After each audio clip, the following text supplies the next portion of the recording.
Hi everyone and welcome to this video. In this video I'm going to go over some of the tools and equipment I will be using in my future videos. So right away, first and foremost, the biggest thing that I use is my stand mixer.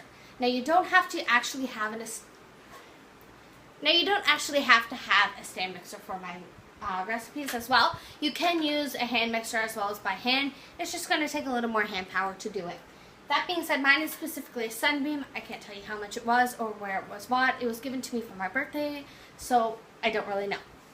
That being said, I store everything on my rolling cart here. It is a 10-drawer cart. Stores everything really, really well, really, really organized. And it's one of my favorite elements. I can just put everything off in the corner and leave it there, and it works fairly well. So for baking my cookies, I use silicone mats.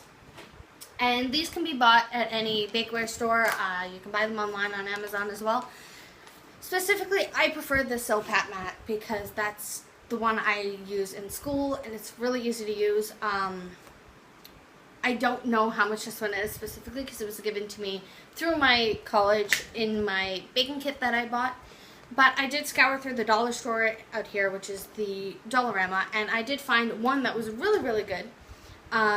It was actually by Betty Crocker, and it does work as well. It was really cheap. It was like $2.50 a piece, and that's a lot cheaper than any silicone mat at a bake store. That being said, those are my favorite things to use to bake on. For piping, I like to use paper cones that I make myself out of parchment paper.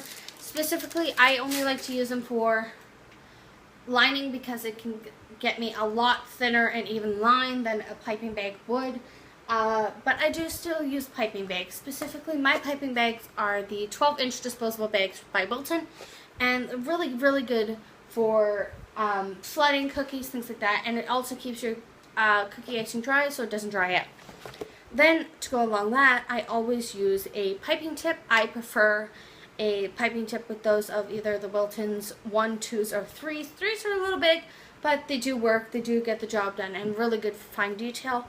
Going along with those, I do like these icing tip covers that you just pop on top of your icing tip when the icing tip's in the bag. Stops your royal icing from drying out. So it works really, really well. As well as one of the other major tools I'm going to be using is a scribing tool, which is this little pointed tip. This one specifically is also by Wilton.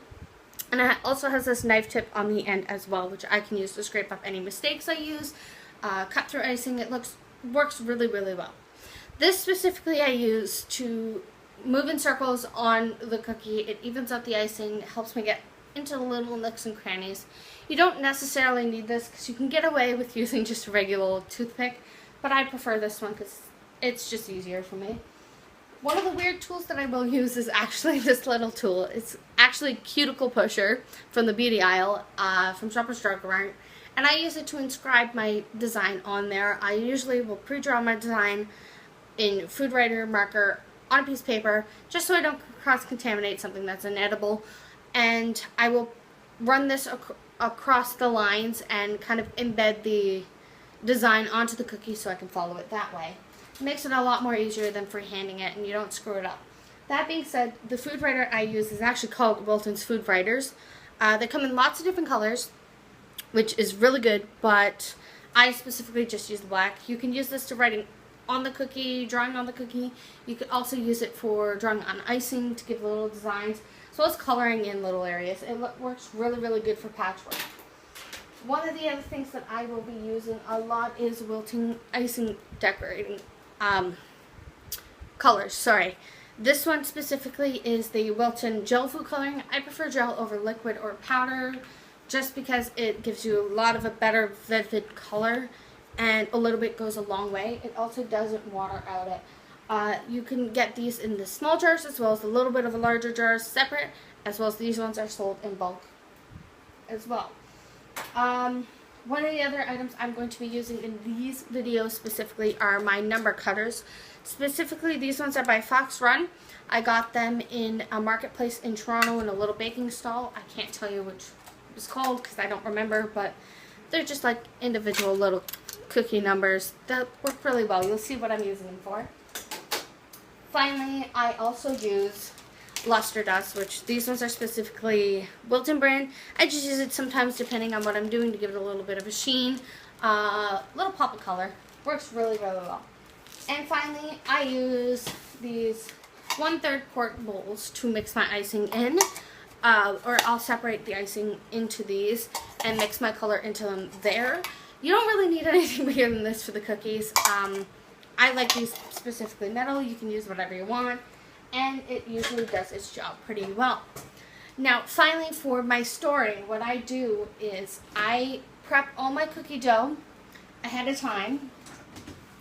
And I will put it in little Tupperware containers, but I'll pre-cut it into my 5x5 cookie square that I need for the future. And I will just individually wrap them in saran wrap, and I will put them in a little Tupperware container like this. Just put the lid on, store it in my freezer. When I need one, I take one out and cook that, leave the rest there, so I don't have to keep making the same batch. Any pre-made cookies I make, I tend to put them in little containers or whatever container they'll fit in. These ones specifically are just little number cookies, and I'll pre-bake them and put them in my fridge just to store. They'll keep for about a week. If you can be lucky, depending on what they are and how you keep them, they can go a little longer. It depends on that. But that being said, all the things in this can be substituted to what you might be comfortable with, and that's all the tools and equipment I will be using in these videos. I hope to see you guys soon in another video. Go ahead and subscribe to my channel. I will also put links in the description of where you can buy all these items. And thank you guys for watching. Bye! Every time I'm baking, all you want to do is snuggle. Why? You're such a silk.